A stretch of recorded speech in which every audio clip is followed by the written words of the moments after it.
কোটা আন্দোলন হয়েছে, কোটা সংস্কার আন্দোলন হয়েছে, এবং এই কোটা সংস্কার আন্দোলন নিয়ে আমাদের দেশে একটি অশান্তিপূর্ণ পরিস্থিতি বিরাজ করছে। এখানে শত শত মানুষ নিহত হয়েছে, নিরীহ 5 বছরের বাচ্চা থেকে শুরু করে 8, 10, 15, 16 ছাত্র, সাধারণ মানুষ সহ অনেক মানুষের প্রাণহানি হয়েছে, এবং এটা আমাদের সবাইকে ক্ষত করেছে, আমাদের বিবেককে নাড়া দিয়েছে। এই বিবেকের নাড়ার কারণেই আজকে আমি ব্যক্তিগতভাবে ডিবি অফিসে এসেছি। কেন এসেছি? আমি ডিবি প্রধানের কাছে 3টা প্রশ্ন নিয়ে এসেছিলাম। আমার প্রথম প্রশ্ন ছিল যে এই 6 জন সমন্বয়কারীকে গ্রেফতার করা হয়েছে নাকি সেফ কাস্টাডিতে নেওয়া হয়েছে। দ্বিতীয় প্রশ্ন, যদি অ্যারেস্ট হয়ে থাকে তাহলে আমার কোনো প্রশ্ন নাই, আমার কোনো দাবি নাই, কিন্তু যদি সেফ কাস্টাডি হয়ে থাকে তাহলে আমি তাদের সাথে দেখা করতে চাই। ডিবি প্রধান আমাকে পরবর্তীতে ঊর্ধ্বতন কর্মকর্তার কথা বলে উনি আমাকে জানিয়েছেন এই 6 সমন্বয়কারী যেহেতু তাদের নিরাপত্তা নিয়ে উদ্বিগ্ন ছিল, সেই কারণে তাদেরকে সেফ কাস্টাডিতে নেওয়া হয়েছে। এই কথা শুনে আমি প্রশ্ন করেছিলাম যে আপনারা কিভাবে বুঝলেন যে তারা উদ্বিগ্ন তাদের নিরাপত্তা নিয়ে? তারা কি আপনাদেরকে জানিয়েছিল, রিকোয়েস্ট করেছিল?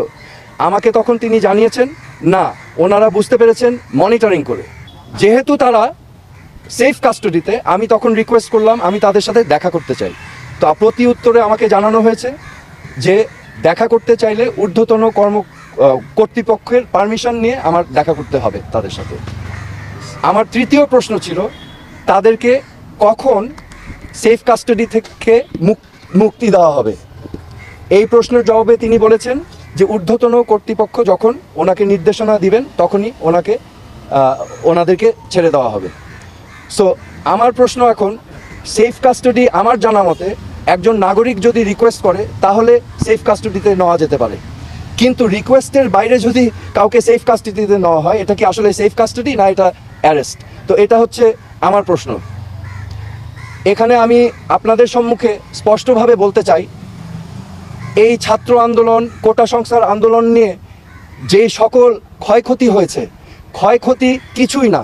ক্ষয়ক্ষতি কেন কিছু না? এই ক্ষয়ক্ষতি যেই সম্পদের ধ্বংস হয়েছে সেগুলো তো জনগণের সম্পদ, ট্যাক্স দিয়েই করা হয়েছে। এগুলো জনগণের সম্পদ, এগুলো হয়তো ভবিষ্যতে আমরাই আবার গড়ে নিব, কিন্তু একটি প্রাণ যেটা আমরা হারিয়েছি, একটি প্রাণও কি আমরা ফেরত পাবো?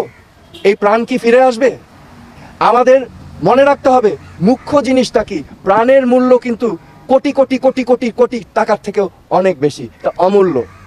তো আমার আজকে আপনাদের সামনে আমি স্পষ্টভাবে বলতে চাই আইন শৃঙ্খলা রক্ষাকারী বাহিনীদের, আমাদের সেনাবাহিনীদের, যে আমাদের ছাত্রছাত্রী ভাই বোনদের বুকে যেন আরেকটা গুলি না যায়।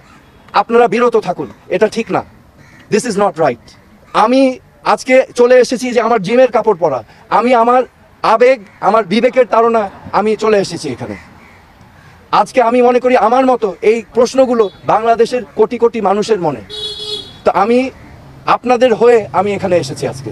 আমার মনে হয় যে এখানে একটা সমূহ সমাধান প্রয়োজন, এবং সমাধানের প্রথম কাজ যেটা করতে হবে, প্রতিটি হত্যাকাণ্ডর সুনির্দিষ্টভাবে ইন্ডিপেন্ডেন্ট এনকোয়ারি করে বিচার করতে হবে, এবং এগুলোর জন্য যারা যারা দায়ী তাদেরকে আইনের আওতায় আনতে হবে। বিচার বহির্ভূত কোনো হত্যাকাণ্ড করা যাবে না, এবং আমাদের এই সমাধান রাজনৈতিকভাবে করতে হবে। এই সমাধান সবাইকে নিয়ে আলোচনার মাধ্যমে করতে হবে। এই সমাধান করার জন্য প্রথম শর্ত আমি যেটা বললাম যে বিচার করতে হবে, এই প্রাণহানির প্রত্যেকটা প্রাণহানির বিচার করতে হবে, এবং যারা এটার জন্য দায়ী তাদেরকে আইনের আওতায় আনতে হবে। তারপরে আলোচনার মাধ্যমে এই সমাধানে যেতে হবে।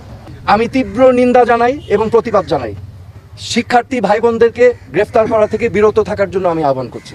শিক্ষার্থীদের জন্য আমার মেসেজ আছে, আমাদের ভবিষ্যৎ স্বপ্ন যেন বিনষ্ট না হয়।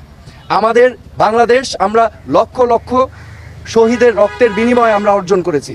এই দেশটা তোমাদের, এই দেশটাকে তোমাদেরই করতে হবে। That is your responsibility, do not lose hope. Okay? এবং সামনের দিক ভালো দিন আসবে, কিন্তু এখন কষ্ট করতে হবে, হোপ আশা ছাড়া যাবে না। এই দেশটা তোমাদের সম্পদ, তোমাদেরই করতে হবে। তোমরা ন্যায় পথে থাকবে, সত্যর পথে থাকবে, অন্যায়ের